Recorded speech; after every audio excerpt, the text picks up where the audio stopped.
예수님의 이름으로 기도합니다. 아멘. 예수님께서 하루는 이 천국을 이 겨자씨 한 알에 비유하여 말씀해 주셨지요. 우리가 너무나도 잘 알고 있는 내용이지만 오늘 한 번 더 들어보시겠습니까? 예수님께서 이렇게 말씀하셨습니다. 천국은 마치 사람이 자기 밭에 갖다 심은 겨자씨 한 알 같으니 이는 모든 씨보다 작은 것이로되 자란 후에는 풀보다 커서 나무가 되매 공중의 새들이 와서 그 가지에 깃들이느니라. 아멘. 천국은 이 겨자씨 한 알과 같습니다. 겨자씨 그 특징이 무엇입니까? 매우 작다는 것이죠. 천국도 이 겨자씨와 같아서 그 시작이 매우 작습니다. 매우 미미한 시작으로 출발합니다. 우리는 사도행전을 통해서 사도 바울이 진행하고 있었던 이 전도 여행을 살펴보고 있는데요. 사도 바울의 전도 여행 그 시작이 참 작고 미미하지 않습니까? 안디옥 교회가 열방의 복음을 전하기 위해서 이 선교사를 파송하는데 당시 로마 제국에 얼마나 넓은 영토가 있고 얼마나 많은 사람들이 있었습니까? 그들에게 복음을 전하기 위해서 안티옥 교회가 파송한 선교사 딱 2명, 이 바울과 바나바 2명을 파송하게 되는 거지요. 그 장면만 놓고 본다면 얼마나 작습니까? 얼마나 미약합니까? 하나님 나라의 시작은 그렇게 작고 미약하게 출발하는 것입니다. 하나님의 나라는 마치 겨자씨 한 알과 같습니다. 그 출발이 매우 작고 미약해 보이지요. 그러나 그 안에는 생명력이 있어서 시간이 지날수록 자라납니다. 성장합니다. 겨자씨 한 알이 큰 나무가 되어 마침내 새들이 깃들이게 되는 것이지요. 사도 바울의 전도 여행 처음 시작은 참 작았습니다. 미약했습니다.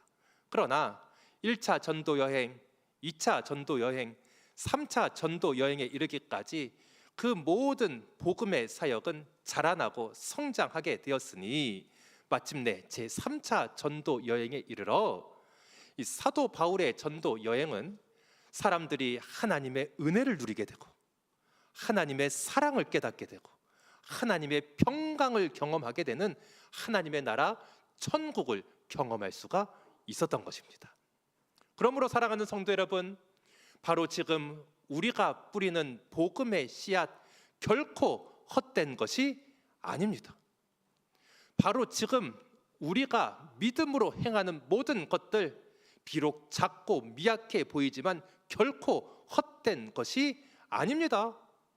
우리가 심는 예배의 씨앗, 우리가 심는 기도의 씨앗, 우리가 심는 봉사의 씨앗, 우리가 심는 전도의 씨앗, 그 모든 것들이 작고 미미해 보인다 하더라도 하나님은 그 안에 복음의 능력, 복음의 생명력을 허락하여 주시니 시간이 지나 마침내 자라나게 되고 성장하여 하나님께서 기뻐하시는 풍성한 열매를 맺게 하여 주시는 것입니다.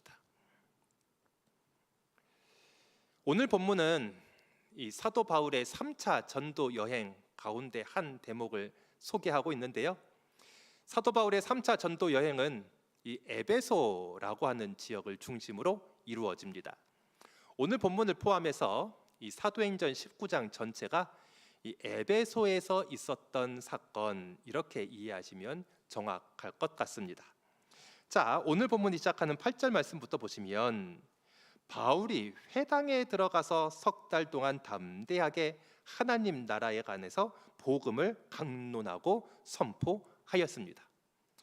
사도 바울이 이 회당에, 그것도 안식일에 회당을 찾아가 말씀을 전하고 복음을 전하게 됐던 것, 그것은 이 1차 전도 여행부터 지금까지 계속해서 바울이 행했던 일이 아닙니까? 그런데 이 3차 전도 여행, 특별히 에베소 사역을 시작하면서 바울은 새로운 방식을 수행하거든요. 그 새로운 방식이 다음 절에 등장해요. 우리 9절 말씀 한 목소리로 읽어보도록 하겠습니다. 시작.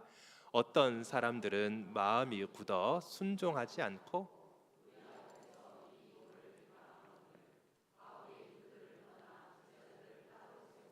두란노 서원에서 날마다 강론하니라. 아멘.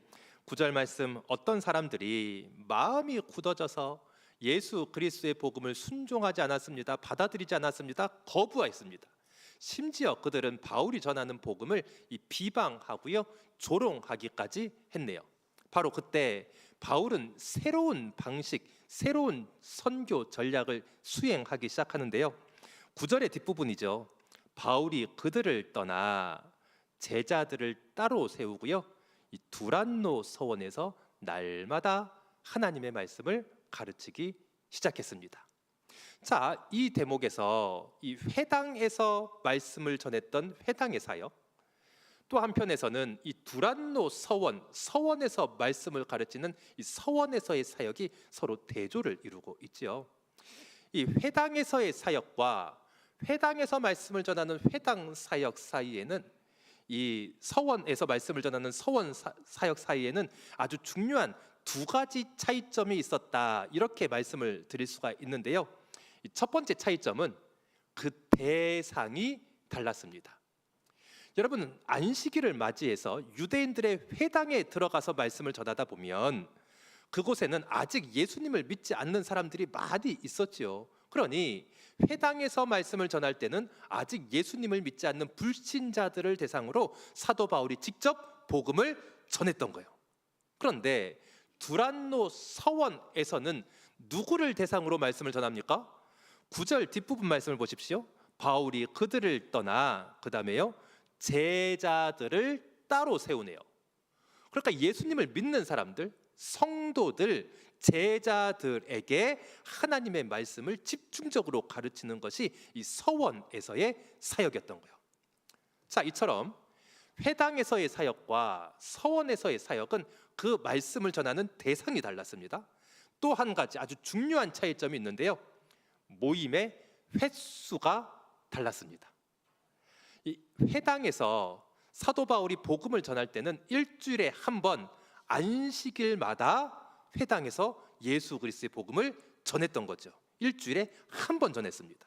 그런데 두란노 서원에서는 어떻게 됐습니까? 9절의 뒷부분을 보십시오. 제자들을 따로 세우고 두란노 서원에서 그 다음에요, 날마다 하나님의 말씀을 강론하니라. 그러니 회당에서는 일주일에 한 번 모였을 때 복음을 전했다면 이 서원에서는 매일과 같이 성도들을 부르고 이 제자들을 불러 그들에게 하나님의 말씀을 집중적으로 가르치는 그 말씀 사역을 시작하게 되었던 거예요. 사도 바울이 두란노 서원을 중심으로 이 말씀 사역에 집중한 지 약 2년 정도의 시간이 지나자 드디어 그 사역의 열매가 맺혀지기 시작하는데요. 오늘 본문 10절 말씀이네요. 우리 10절 말씀을 한 목소리로 읽어보도록 하겠습니다. 10절입니다. 시작. 2해 동안 이같이 하니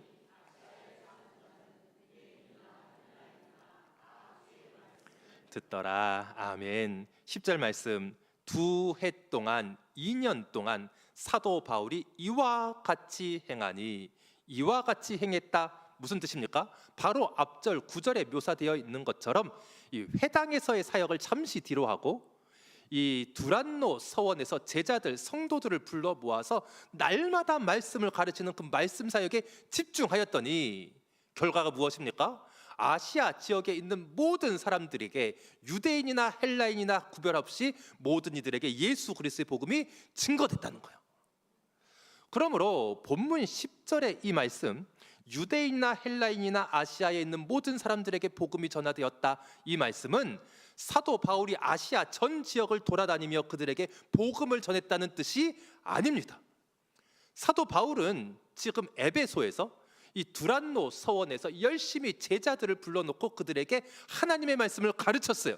그 결과 바울에게 하나님의 말씀을 배웠던 제자들, 그 성도들이 흩어져 아시아 전 지역에 예수 그리스도의 복음을 전하여 그 모든 사람들이 말씀을 들을 수 있게 되었다, 바로 그 뜻이 되는 거죠. 그 대표적인 예가 이 골로새 교회가 되는데요. 이 사도행전을 아무리 살펴보고 읽어보아도 사도 바울이 골로새 지역을 방문하여 복음을 전했다는 기록을 찾아볼 수가 없습니다. 그럼 성도 여러분, 이 골로새 교회 도대체 누가 복음을 전하고 누가 선교해서 그 땅에 교회가 세워질 수 있었던 것일까요? 사도 바울이 에베소 이 두란노 서원에서 열심히 말씀을 가르치지 않았습니까? 그때 말씀을 배운 여러 제자들 가운데 한 사람, 이 에바브라라고 하는 이름을 가지고 있었던 사람들을 비롯해서 여러 제자들이 골로새 지역에 복음을 전하게 되었고, 결국 그 가운데 예수님을 믿는 사람들이 일어났고 아름다운 교회가 세워지게 되었던 거죠. 그리하여 사도 바울은 골로새 지역을 한 번도 방문한 적이 없었지만 그곳에 세워진 교회 성도들을 생각하며 마음을 다해 편지를 적게 되었으니 그것이 신약 성경에 수록되어 있는 골로새서가 되는 거예요. 이처럼 사도 바울은 자신이 직접 아시아 전 지역을 다니며 복음을 전하진 않았습니다. 그 대신 두란노 서원에서 성도들, 예수님을 믿는 제자들, 그들을 불러놓고 매일과 같이 말씀을 집중적으로 가르치다 보니 그 제자들이 말씀 안에서 믿음이 성장하고 말씀 가운데 신앙이 성장하고 그 성도들이 이곳저곳 흩어지며 예수 그리스도의 복음을 전하여 복음이 땅끝까지 이르러 증거되는 역사가 나타나게 되었던 것이죠. 제가 신학교 시절, 이후 미국 유학 시절에도 마찬가지였는데요. 이 설교학을 가르치는 몇몇 교수님들 가운데 이렇게 주장하는 분들의 이야기를 들은 기억이 납니다. 이 한국교회 목회자들은 이 설교의 횟수가 너무 많다는 거예요. 이 주일 예배, 일주일에 한 번 주일 예배 설교를 준비하는 것만으로도 얼마나 버거운 일인데 한국교회 목회자들은 주일 예배 설교만 합니까? 매일 새벽 예배 하지요, 수요 기도회 하지요, 금요 기도회 하지요. 어디 그뿐입니까? 장례가 나면 장례 예배 설교하지요, 신방 가면 신방 예배 설교하지요. 너무 많다는 거예요. 이 교수님들의 주장은 이것이었는데요. 한국교회 강단이 다시금 새 힘을 얻기 위해서는 너무 많은 설교의 횟수를 줄일 수 있는 지혜가 필요하다, 이런 주장을 하셨어요.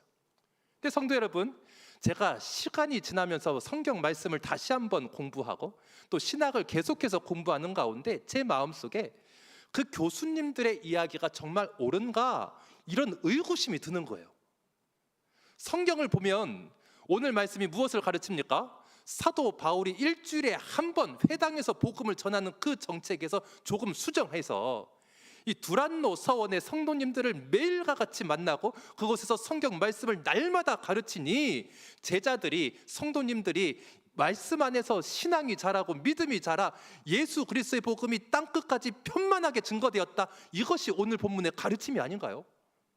실제로 이 교회의 역사를 읽어보면요, 이 교회가 부흥하는 시대, 이 부흥의 시대에는 교회 안에 아주 중요한 특징 한 가지가 나타나게 되는데요. 부흥의 시대마다 교회 안에 예배와 기도의 모임이 기하급수적으로 늘어납니다. 당연히 목회자들의 설교의 횟수도 기하급수적으로 늘어나는 것이 이 부흥의 시대의 특징인 거예요. 성도들이 함께 모여서 말씀 배우기를 기뻐하고 함께 모여서 말씀 듣고 그 말씀 가운데 나의 믿음이 성장하고 나의 신앙생활이 성장하는 그 시대에, 그래하여 성도들이 만나는 곳마다, 사는 곳마다, 지나가는 그곳마다 예수 그리스도의 복음을 힘있게 증거할 때 이 땅에 참된 부흥의 역사가 일어나게 되었던 것이죠. 사랑하는 성도 여러분, 이제 창립 50주년을 준비하는 우리 목천교회, 창립 50주년을 넘어 100주년을 향해서 힘차게 나아가는 우리 목천교회, 하나님께서 사도행전에 바로 그 교회 만들어 주셔서 우리 교회를 통해서 예수 그리스도의 복음이 온 유대와 사마리아와 땅끝까지 이르러 증거하는 그러한 교회 만들어 주실 줄로 믿습니다. 그 일을 위해 우리가 무엇을 준비해야 됩니까? 그 일에 쓰임받기 위해서 우리가 어떤 일에 집중해야 됩니까? 오늘 본문은 우리 모든 성도님들이 하나님 말씀 사모하는 그 열정을 회복해야 한다고 가르쳐 주는 거예요.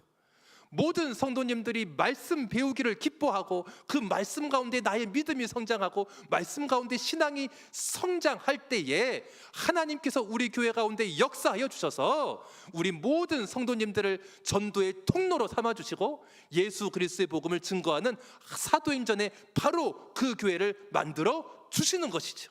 그러므로 사랑하는 성도 여러분, 우리 모두가 하나님의 말씀을 사모하는 열심이 다시금 불일 듯 일어날 수 있기를 바랍니다. 주일날 함께 모여 예배하는 것은 물론 이거니와 매일과 같이 하나님의 말씀을 듣고 그 말씀을 배우고 그 말씀 가운데 우리의 믿음과 우리의 신앙이 성장하기를 바랍니다. 바로 그때 우리 모두는 예수 그리스도의 복음을 전하는 전도의 통로가 되는 것이고, 우리 목천교회는 땅끝까지 예수 그리스도의 복음을 힘있게 증거하는 사도행전의 바로 그 교회가 되는 것입니다. 사도 바울은 이 에베소, 특별히 이 두란노 서원에서 이 제자들, 이 성도들에게 예수 그리스도의 복음을 비롯한 이 성경의 말씀을 아주 집중적으로 가르치기 시작했어요. 그러자 한 2년여 정도의 세월이 지난 뒤 이 말씀이, 복음이 이 주변에 넓게 퍼져나가는 이 복음의 역사가 일어나기 시작했지요. 복음이 전파되니 그 과정에서 하나님의 능력, 하나님의 권능도 함께 나타납니다. 본문 11절 말씀 보십시오. 하나님이 바울의 손으로 놀라운 능력을 행하게 하십니다. 12절 말씀 보시면 심지어 사람들이 바울의 몸에서 손수건이나 앞치마를 가져다가 병든 사람에게 얹으면 그 병이 치유되고요, 귀신도 떠나갔네요. 얼마나 놀라운 장면입니까? 바울이 사용하였던 손수건, 바울이 사용하였던 앞치마를 이 환자, 환우의 몸에 얹어 놓기만 해도 질병이 치유되고 귀신이 떠나가는 이 성령의 역사가 나타나게 되었던 거예요. 근데 성도 여러분, 이 놀라운 장면에서 우리가 주목하고 반드시 기억해야 할 점이 하나 있는데요. 본문 11절의 첫 번째 단어예요. 본문 11절 첫 번째 단어가 어떻게 시작합니까? 하나님께서 바울의 손으로 통하여 이 놀라운 능력을 행하여 주셨다는 거예요. 그러니 본문 11절과 12절이 이야기하는 이 놀라운 이 치유의 역사, 이 귀신이 쫓겨나는 역사, 이 성령의 역사, 누가 행한 겁니까? 바울이 했습니까? 아니요. 하나님께서 바울의 손을 통하여 하나님께서 친히 이 능력을 베풀어 주셨던 것이죠. 그러므로 예수 그리스도의 복음이 전파되는 그 현장 가운데 하나님께서 이 치유의 역사도 허락하시고 귀신이 쫓겨나는 역사도 허락하시고 놀라운 성령의 역사를 허락하시는데 그 모든 능력, 그 모든 권능, 처음부터 마지막까지 오직 우리 하나님께서 행하시는 능력이 되는 것입니다. 이 바울의 손을 통하여 하나님께서 능력을 행하시니 그 모습을 보고 이 사도 바울을 흉내내려고 했던 이 어리석은 사람들도 등장하네요. 본문의 13절 말씀 보세요. 누가 등장합니까? 어떤 마술하는 유대인들이요. 그들이 이 사도 바울을 흉내내기 시작하는데요. 13절 뒷부분 보세요. 귀신 들린 사람에게 이렇게 명령했다는 거예요. 내가 바울이 전파하는 예수를 의지하여 너희에게 명하노니. 여러분, 이들의 잘못이 무엇입니까? 이 사람들은 예수님을 믿지도 않아요. 이 사람들은 예수님을 자신의 인생의 주인으로 모시지도 않아요. 하나님의 말씀을 배우고 그 말씀대로 살아가고자 하는 노력이 전혀 없어요. 한마디로 그들의 마음에도, 그들의 행동에도, 그들의 삶에도 예수님과 아무런 관련이 없는 사람들이에요. 다만 예수님의 이름만 이용하고 예수님의 이름만으로 자신의 유익을 얻고자 했던 그 사람들이죠. 그런데 그렇게 예수님을 믿지도 않고 예수님을 내 인생의 주인으로 모시지도 않았던 사람들이 예수님의 이름만 사용하려고 하자 그 결말이 무엇인지 오늘 본문이 보여주지 않습니까? 15절 말씀 보십시오. 악귀가 귀신이 그들을 향해서 이렇게 말하네요. 내가 예수님도 압니다. 내가 바울도 안다. 그런데 너희는 누구냐? 이렇게 그들을 조롱해 버리죠. 우리 16절 말씀 계속해서 함께 읽어볼까요? 16절입니다. 시작. 악귀 들린 사람이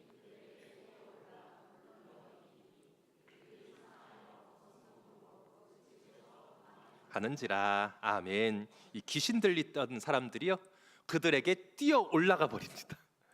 그리고 그들을 아예 눌러버리고 힘으로 제압해 버리죠.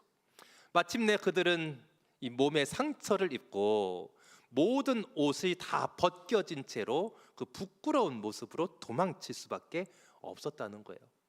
성도 여러분, 이 장면에서 우리는 하나님의 능력이 누구에게 임하는지 분명히 배우지 않습니까? 하나님의 치유의 능력, 귀신이 떠나가는 능력, 성령으로 말미암아 우리의 인생이 변화되는 그 성령의 강력한 능력, 누구에게 나타납니까? 예수님의 이름만 이용하는 이들에게는 결코 나타나지 않고요, 예수님을 모시고 예수님을 내 인생의 주인으로 모시며 하나님의 말씀 가운데 나의 믿음이 성장하고 나의 신앙이 성장하는 바로 그들에게 하나님의 권능과 능력이 나타나게 되는 거예요. 사랑하는 성도 여러분, 우리 모두에게 하나님의 이 능력이 나타날 수 있기를 바랍니다. 우리 마음속에 이 하나님의 말씀을 사랑하고 그 말씀의 은혜가 가득할 때, 우리의 마음속에 기도의 은혜가 가득할 때, 우리의 마음속에 예배의 은혜가 가득할 때, 그리하여 예수 그리스도로 말미암는 믿음의 성장, 믿음의 성숙이 일어나는 그 사람에게 하나님은 축복의 통로가 되어 예수 그리스도의 복음이 증거되게 하여 주시고 그들의 삶 가운데 성령의 강력한 힘과 능력이 나타나게 하여 주시는 것입니다. 사랑하는 성도 여러분, 우리 모두가 하나님의 말씀을 듣고 그 말씀을 배우고 그 말씀을 지켜 순종하는 일에 온 힘을 다할 수 있기를 바랍니다. 바로 그때 우리 한 사람 한 사람을 통해서 우리 하나님은 예수 그리스도의 복음을 전하는 전도의 통로로 삼아주시고 여러분의 삶과 여러분의 가정 가운데 하나님의 권능이 나타나게 하시고 우리 목천교회 가운데 예수 그리스도의 복음을 땅끝까지 전하는 사도행전의 바로 그 교회를 만들어 주시는 것입니다. 사도 바울이 이 에베소, 특별히 두란노 서원에서 매일과 같이 성도들, 제자들을 불러놓고 그들에게 하나님의 말씀을 가르쳤습니다. 그러자 풍성한 전도의 열매가 나타나기 시작하지요. 전도의 현장들마다 하나님의 권능의 능력이 나타나기 시작해요. 결과적으로 이 에베소라고 하는 지역이 하나님의 나라로 바뀌기 시작하는데요. 오늘 본문 17절 말씀부터 보세요. 에베소에 사는 유대인과 헬라인들이 다 이 일을 알고 두려워하여 주 예수의 이름을 어떻게 합니까? 높이기 시작해요. 예수님의 이름을 드디어 모든 사람들이 높이기 시작하죠. 18절 말씀, 믿는 사람들이 많이 와서 자복하는 역사가 일어나네요. 회개하는 역사요. 지금까지 하나님 없이 살았던 삶, 지금까지 우상 숭배하며 살았던 삶, 지금까지 세상의 욕심을 따라 살았던 삶, 그 과거의 삶을 다 끊어내버리는 참된 회개의 역사가 에베소 땅 가운데 일어나기 시작했던 거예요. 이 참된 회개의 역사에 아주 중요한 하나의 예가 그 다음 절에 등장하거든요. 우리 19절 말씀입니다. 19절 말씀을 한 목소리로 읽어보도록 하겠습니다. 시작. 또 마술을 행하던 많은 사람이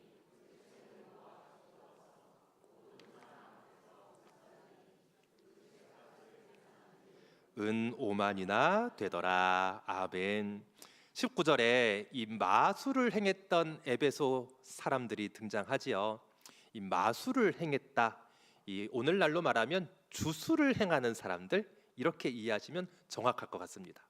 이 마술을 행하는 사람들, 주술을 행하는 사람들이 예수 그리스도의 복음을 믿은 거예요.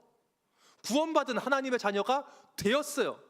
지금까지 마술을 행하고 주술을 행하고 하나님 섬기지 않았던 자신의 모습을 이제는 회개하고 이제는 통회하면서 그 과거의 모습을 끊어내기 시작하는 거죠. 그 사람들이 사용하였던 마술책, 그 책을 어떻게 합니까? 불태워 버립니다. 여러분, 그 책을 팔아버릴 수도 있는 것 아닙니까? 내가 이제 마술하지 않고 주술을 행하지 않고 예수님 믿는 사람으로 살아가기 위해서 내가 과거에 썼던 마술책 팔아버리면 이 이윤이라도 얻을 수 있잖아요. 본문 19절 마지막에 그 책값을 계산한 즉 은 5만이나 되더라, 이런 구절이 있어요. 그 책을 팔기만 해도 수많은 적지 않은 금액을 얻을 수가 있는데 이 사람들은 어떻게 행동합니까? 그 책을 팔지 않아요. 그 책을 아예 불태워 없애버립니다. 무슨 뜻입니까? 나의 과거, 하나님 없이 살았던 나의 예전의 삶, 하나님이 아니라 주술을 하고 마술을 하고 우상을 섬겼던 과거의 그 삶을 완전히 단호하게 끊어버리겠다, 그 결단의 표시가 되는 거죠. 경제적인 유익이 없어도, 아니 경제적인 손실을 많이 본다 하더라도 오직 하나님을 섬기고 예수 그리스도를 섬기는 새로운 인생을 살겠다는 그 결단이 그 도시 가운데 임하기 시작했던 거예요. 마침내 그 에베소 땅 가운데 하나님의 나라, 하나님의 통치가 이루어지기 시작하는데요. 오늘 본문 마지막 20절이네요. 우리 20절 말씀을 함께 읽어보도록 하겠습니다. 시작. 이와 같이 주의 말씀이 힘이 있어 얻으니라. 아멘. 이와 같이 주님의 말씀이 힘이 있고 능력이 있어서 그 땅 가운데 하나님의 말씀의 능력이 나타나기 시작하여서 흥왕하여 세력을 얻으니라. 여기 20절 뒷부분에 흥왕하여 세력을 얻었다라고 번역된 헬라어 문장은요, 이 지배하기 시작했다, 다스리기 시작했다, 이런 의미를 담고 있어요. 무슨 뜻입니까? 하나님의 말씀이 드디어 에베소 온 땅 가운데 힘과 능력이 나타나기 시작했습니다. 그리하여 에베소 땅에 살아가고 있는 사람들에게 하나님의 다스림, 하나님의 지배하심, 하나님의 통치, 곧 하나님의 나라가 그 땅에 이루어지기 시작했다는 거예요. 사랑하는 성도 여러분, 우리 목천교회를 바라보며 하나님께서 꿈꾸시는 것이 바로 이 모습이 아닐까요? 우리 교회를 통하여서 예수 그리스도의 복음이 힘있게 증거되고, 우리 교회를 통하여서 마침내 이 땅 가운데 하나님의 통치, 하나님의 다스림이 있는 하나님의 나라가 임하게 하는 것, 바로 그것이 우리 교회에게 주신 하나님의 꿈과 하나님의 비전인 줄로 믿습니다. 그러므로 사랑하는 성도 여러분, 나 한 사람이 하나님의 말씀을 사모하여 말씀 가운데 믿음이 성장하고 신앙생활이 성장하는 것, 혹시 작게 보이시나요? 미약하게 보이시나요? 그러나 사랑하는 성도 여러분, 천국은 마치 겨자씨 한 알과 같습니다. 처음 시작은 작습니다.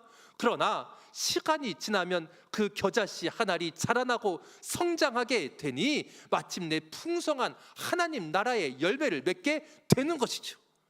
나 한 사람 하나님의 말씀을 사랑하고 그 말씀 가운데 나의 믿음이 성장하고 나의 신앙이 성장하는 것, 세상 사람들이 볼 때는 작고 미렵게 보인다 하더라도 하나님께서 그 가운데 생명력 있는 역사를 허락하여 주시니 마침내 우리 한 사람 한 사람은 예수 그리스도의 복음을 전하는 전도의 통로가 되게 만들어 주시는 것이고, 마침내 여러분 한 사람 한 사람, 그리고 그 가정 가운데 하나님의 권능의 역사, 성령의 역사를 허락하여 주시는 것이고, 그렇게 우리 모두가 말씀 가운데 자라나고 신앙이 성장하기만 한다면 하나님은 우리 목천교회를 통해서 예수 그리스도의 복음을 땅끝까지 증거하는 말씀으로 부흥하는 바로 그 교회를 만들어 주시는 것입니다.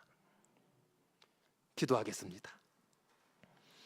하나님 아버지, 우리도 사도 바울과 이 사도행전의 교회처럼 하나님 말씀을 사모하게 하시고 그 말씀 안에서 우리의 믿음과 우리의 신앙이 성장하게 하여 주시옵소서. 우리 주님 예수 그리스도의 복음 안에서, 말씀 안에서 우리의 믿음이 자라나고 우리의 신앙생활이 성장할 때 주님, 우리 모든 성도님들 복음을 전하는 전도의 통로가 되게 하여 주시고, 그 삶 가운데 성령의 역사, 치유의 역사, 어둠의 세력이 물러가는 역사, 성령으로 말미암아 새로워지는 그 놀라운 역사가 임하게 하여 주시옵소서. 마침내 우리 모두가 사랑하여 위하여 기도하는 이 목천교회가 말씀으로 부흥하여 예수 그리스도의 복음을 힘있게 증거하는 사도행전의 바로 그 교회가 되게 하여 주시옵소서. 예수님의 이름으로 기도합니다. 아멘.